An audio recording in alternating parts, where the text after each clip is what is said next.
सभी को जय माता दी दोस्तों। जिस तरह आपको पता है कि ट्रंप इस समय करके आ रहे हैं। जी हाँ, ट्रंप दोहरा चाल चल रहे हैं यहाँ पे। ईरान के सामने कुछ और कहते हैं और बैकएंड में कुछ और करते हैं। जी हाँ, बोलते हैं कि सीज़ फायर हो गया है और पीछे से क्या करते हैं, जाके बम फेंक देते हैं। जी हाँ, तो यहाँ पर भी देखिए कुछ स्टेबल नहीं हुआ है। अभी जो चल रहा होगा, अभी हर जगह यूट्यूब पे चल रहा है, अरे सीज़ फायर हो गया, युद्ध रुक गया, ये हो गया वो हो गया, ऐसा कुछ हुआ नहीं है।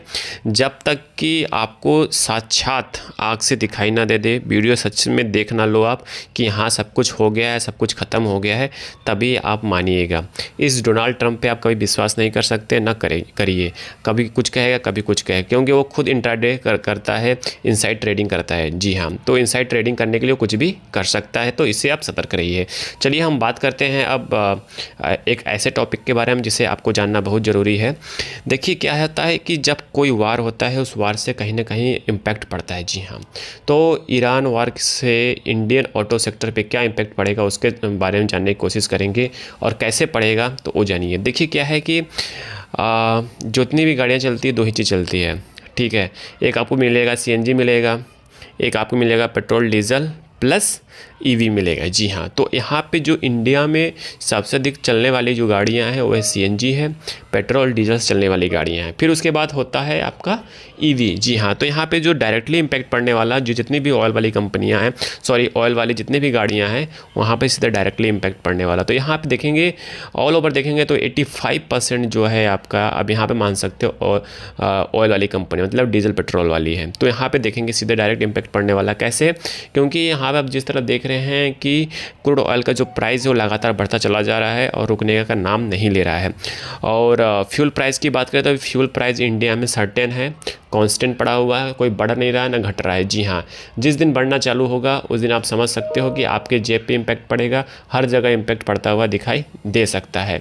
और रही बात डिमांड, देखिए जब तक ये इश्यूज़ चलता रहेगा तब तक कोई इस मंदी में और इस वार में कोई नया गाड़ी खरीदेगा नहीं, परचेज़ नहीं करेगा। क्यों नहीं करेगा? क्योंकि इस युद्ध में होने वाली चीज़ों को वेट करेगा कि देखते हैं आगे होता क्या है, फिर जैसा आगे सिचुएशंस बनेगा उसके हिसाब से लोग कदम उठाते हैं। जी हाँ, फिर वही हम बात करते हैं इम्पैक्ट की बात करें, कौन कौन से गाड़ियों पे इम्पैक्ट पड़ सकता है, कौन कौन से कंपनी को इम्पैक्ट पड़ सकता है, उस पर थोड़ा ध्यान देते हैं। तो यहाँ पे negative for companies like Maruti Suzuki, Tata motor, Mahindra. क्यों मैं इन तीनों गाड़ियों का नाम लिया हूँ? क्योंकि ये ऐसे मेजर प्लेयर हैं इंडिया के जो ईवी के अलावा ऑयल सेगमेंट में, पैसेंजर व्हीकल में, मतलब हर जगह ऑयल जैसे कंपनी में मेजर प्लेयर हैं। जी हाँ, तो इनके सेल्स पे इम्पैक्ट पड़ सकता है।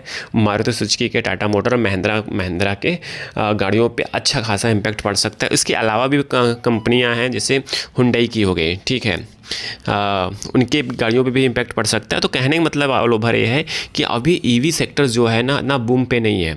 और देखेंगे जो पूरे ऑल ओवर में देखेंगे 100 में से 85% अभी भी ऑयल और डीजल वाली चलती है, मतलब पेट्रोल और डीजल वाली गाड़ियाँ चलती हैं। तो कहने का मतलब ये है कि नेगेटिव इम्पैक्ट पड़ता हुआ दिखाई दे सकता है। मतलब जो Q4 के बाद जो रिजल्ट आने वाला है, ठीक है, 2026 का Q1 जो रिजल्ट आने वाला, उसमें आपको साफ साफ दिखाई दे देगा कि हाँ इनके गाड़ियों के सेल्स पे इम्पैक्ट पड़ता हुआ दिखाई दे रहा है।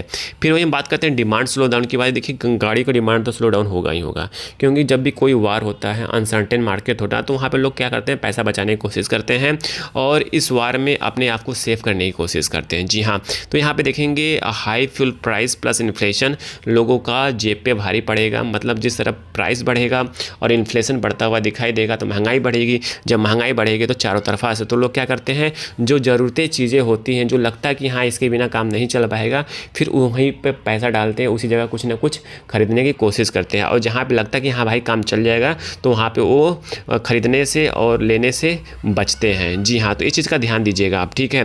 फिर बात करते हैं इनपुट कॉस्ट प्रेशर की बात करें। देखिए यहाँ पे क्या है कि इनपुट कॉस्ट प्रेशर की बात करें, स्टील, एल्युमिनियम, रबड़ की प्राइस बढ़ता हुआ दिखाई दे रहा है, ठीक है।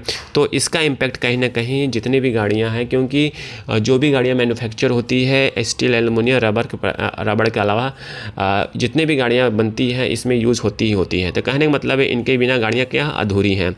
फिर बात करते हैं इसके अलावा देखेंगे कंपनी के जो इसके वजह से देखेंगे कंपनी के मार्जिन पे इम्पैक्ट पड़ता हुआ दिखाई दे सकता है, और मे भी कंपनी की गाड़ियों का प्राइस भी बढ़ सकता है।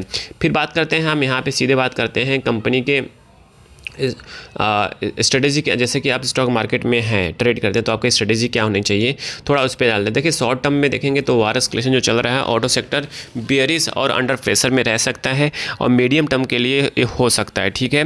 बट ईबी की बात करें, ईबी में आप अभी तो ईबी का नंबर आना शुरू हो गया है। दो पहिया जो ईबी है, कहने का मतलब हीरो मोटोकॉर्प हो गया, वेदा हो गया, ओला इलेक्ट्रिक हो गया, इनकी गाड़ियों में देखोगे लगातार अच्छा सेल चल रहा है और अच्छा खासा डिमांड पे है। जी हाँ, कि इसके पीछे का रीज़न क्या है, इसके पीछे का रीज़न है क्रूड ऑयल प्राइस का बढ़ना। तो ठीक है, तो कहने का मतलब ये है कि आपको पैसा भी लगाना है तो ऐसे जगह पैसा लगाइए जहाँ पे आपका पैसा इम्पैक्ट ना पड़े, उस स्टॉक को इस वार की वजह से इम्पैक्ट पड़ता हुआ ना दिखाई दे। तो ऐसे स्टॉक को चूज़ करिए जो हमेशा सदाबहार रहे, ठीक है।